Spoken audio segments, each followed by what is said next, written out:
Hey, aujourd'hui on va parler de thermodynamique, d'ordre, de désordre, d'énergie. Et pour introduire le sujet, j'aimerais vous poser une question. Pourquoi nous, êtres humains, avons-nous besoin de consommer une aussi grande quantité de nourriture pour nous maintenir en vie? Alors pour mieux comprendre ça, je peux donner un exemple concret avec des chiffres. Par exemple, une personne lambda d'environ 70 kilos mangera au cours d'une seule année l'équivalent d'environ 900 kilos de nourriture. Alors, on pourrait me dire naturellement, on bouge, on va à l'école, on va au travail, on fait du sport, tout ça demande de l'énergie. Et vous n'avez pas tort, mais aussi si je reste toute la journée dans mon lit à écouter de la musique, à être sur Netflix, je vais avoir envie d'aller ouvrir mon frigo et d'aller manger quelque chose. Et là, vous pouvez encore une fois me répondre naturellement, il y a mon cœur qui bat, il y a mon cerveau qui fonctionne, j'ai besoin de respirer. Et encore une fois, vous n'avez pas tort. Sauf que tous ces processus vitaux qu'on peut nommer le métabolisme de base, qui peut d'ailleurs aller à la hausse ou à la baisse selon notre hygiène de vie et notre alimentation, eh bien ce n'est qu'une infime partie de notre dépense énergétique. Et d'ailleurs, une grande partie de cette énergie est dégagée sous forme de chaleur et c'est quelque chose qu'on sait mais qu'on ne remarque pas au quotidien mais qu'on a tous déjà expérimenté.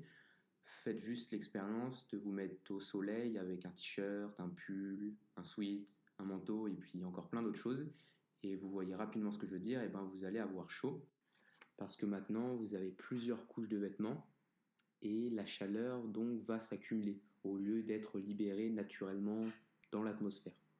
Et pour mieux comprendre cette notion de chaleur et d'énergie, il faut qu'on parle de thermodynamique et notamment en énonçant son premier principe, et celui-ci stipule que l'énergie dans l'atmosphère reste constante.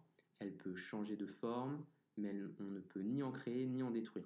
Donc par exemple, on a de l'énergie potentielle qui se trouve dans les liaisons chimiques de nos aliments, qui pourra se transformer plus tard en énergie cinétique et qui à terme deviendra de la chaleur. Et une fois devenue chaleur, cette énergie sera dispersée dans l'atmosphère, dans l'environnement, dans l'univers, et on ne pourra plus l'utiliser.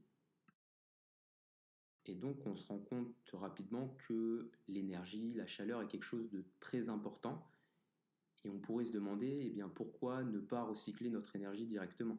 Pourquoi ne pouvons-nous pas récupérer l'énergie de notre premier battement de cœur pour alimenter le second, puis le troisième, puis ainsi de suite? Pourquoi ne sommes-nous pas capables de faire ça? Et pour mieux comprendre cette incapacité au final, il faut qu'on énonce cette fois-ci le second principe de la thermodynamique, celui-ci stipulant que l'entropie dans l'univers, que l'on peut expliquer par le désordre de l'univers, est en constante augmentation. Et dans un système donné, celui-ci tendra naturellement vers un plus grand désordre, vers une plus grande entropie, sauf si on investit de l'énergie à l'intérieur de celui-ci pour créer et maintenir l'ordre. Et pour mieux comprendre ça, on peut prendre un exemple assez concret. Imaginons la chambre d'un enfant. Imaginons que l'enfant rentre de l'école, qui commence à jouer avec quelque chose, puis il va vouloir jouer avec autre chose, et puis il va aller manger, il va rejouer avec autre chose à nouveau, et ainsi de suite. Et on voit rapidement que sa chambre va naturellement, au final, être désordonnée. Et c'est à ce moment-là que souvent nos parents vont venir nous voir et nous dire hey, il serait temps que tu ranges ta chambre. Et là, on a tous expérimenté ça. On a maintenant besoin d'investir de l'énergie, donc c'est pas quelque chose que l'on va faire naturellement de vouloir ranger notre chambre. Et pourtant, euh, on- la chambre a été désordonnée de manière naturelle au tout début. Et maintenant, si on prend notre chambre et qu'on la regarde d'un point de vue plus microscopique et qu'on assimile ça à une de nos cellules, on se rend compte que si l'on n'investissait pas de l'énergie à l'intérieur, elle tendrait à un plus grand désordre, à une plus grande entropie. Et on peut s'en rendre compte assez naturellement si on se regarde dans un miroir. Nous sommes des êtres ordonnés. Nos yeux n'ont pas tendance à aller sur notre front ou notre menton, et nos épaules n'ont pas tendance à aller vers nos oreilles ou vers nos pieds. Ainsi, maintenir l'ordre à l'intérieur de nous est quelque chose de fondamental. Seulement, si l'on crée de l'ordre à l'intérieur de nos cellules, nous devons en échange compenser ça par un plus grand désordre dans notre environnement pour répondre à la seconde loi de la thermodynamique qui nous dit que l'entropie dans l'univers est en constante augmentation. Et pour mieux comprendre cette notion, imaginons que je veuille construire une maison. Pour ça, je vais avoir besoin d'un charpentier, d'un terrassier, d'un carreleur, d'énormément de monde. Et toutes ces personnes, au cours de la construction, vont libérer une grande quantité d'énergie, une grande quantité de chaleur, dans le but de construire ma maison et que celle-ci soit stable, ordonnée, structurée, et qu'elle ne tende pas à se démolir ou à s'effondrer. Et quand on regarde de plus près, une grande quantité de l'énergie obtenue par l'alimentation est utilisée pour créer et maintenir l'ordre à l'intérieur de nous, tandis qu'une autre grande majorité est libérée sous forme de chaleur afin d'augmenter le désordre, l'entropie dans notre environnement et ainsi répondre à la seconde loi de la thermodynamique. Et du coup, on se rend compte que notre capacité à produire de l'énergie de la bonne manière est quelque chose d'essentiel à la vie. Car à partir du moment où on n'est plus capable de le faire, eh bien, des dysfonctionnements peuvent apparaître, comme des problèmes de digestion, de sommeil, de cicatrisation, de fatigue.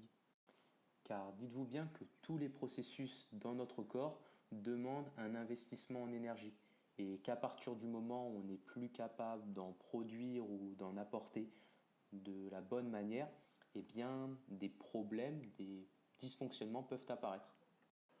Pour mieux comprendre, imaginons-nous dans notre voiture, sur l'autoroute, et là, on est sur la réserve. Donc deux solutions s'offrent à nous.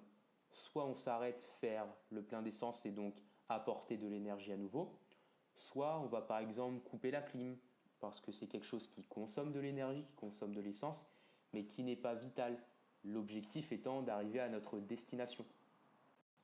Et pour le corps, c'est la même chose. Lors d'un manque d'énergie, eh bien, il va se focaliser sur les processus vitaux. Faire battre notre cœur, faire fonctionner notre cerveau, à l'instar de notre système digestif par exemple, qui lui, bien qu'il soit essentiel, n'est pas quelque chose de vital pour notre survie. Et c'est pourquoi on peut ensuite expérimenter des problèmes de digestion, de ballonnement, ce genre de choses.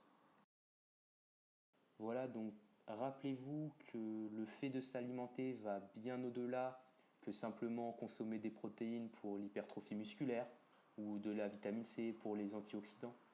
Et bien que ce soit un sujet complexe et passionnant à la fois, notre capacité à produire de l'énergie de la bonne manière est au final ce qui nous maintient en vie, qui nous garantit une bonne santé et une longévité.